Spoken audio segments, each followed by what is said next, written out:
Hey folks, today we're looking at what makes this toy great, and the toy in question is World's Smallest Transformers G1 Prowl.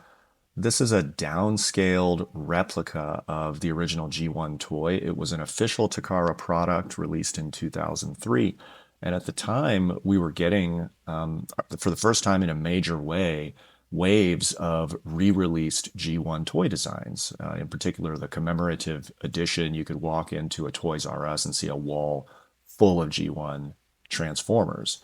So when they downscale this toy, there are certain design features that have been brought over that I just really appreciate. I think of these as little works of engineering art. So when they capture certain details that I appreciated about the full-size toy, it's something that just gives me joy. So we'll start by comparing the face sculpts. They did a faithful rendition on the world's smallest, with the exception of maybe the cheeks being fuller.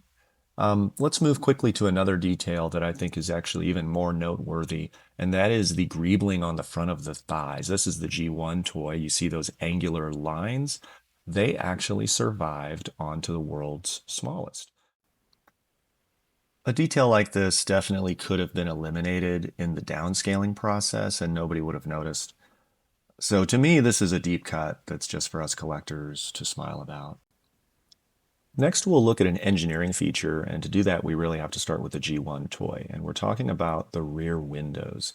So when I receive a G1 Prowl, it often looks like this, with the rear windows snapped right off, and there's a very specific reason for that. So the hinges are floating hinges on the back windows, and they'll bind if you don't use the floating element of it.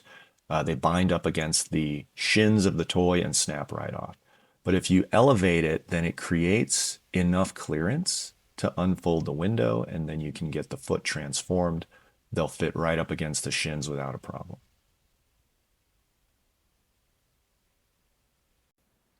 On Baby Prowl, the floating hinges are preserved. They've been brought over, and I could definitely see this having been a candidate for simplification, maybe replacing them with gooseneck hinges, but that's not what they chose to do here. The original floating hinges are here, and you do have to activate them, or the hinge will bind, and you'll break the toy. It's pretty tight. The hinges are tight. You can see me struggling a little bit. So I'm going to let you watch it one more time with the sound on, and you can hear how tight these pieces are. So without the floating hinge extended, the window does bind. Now it's out.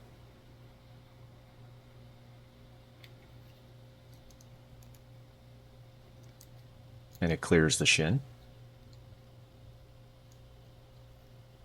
And now we'll return the windows to their original position. So that's what makes World's Smallest Transformers Prowl great. Some obscure design and engineering details that somebody cared enough about to bring over to this rendition of the toy.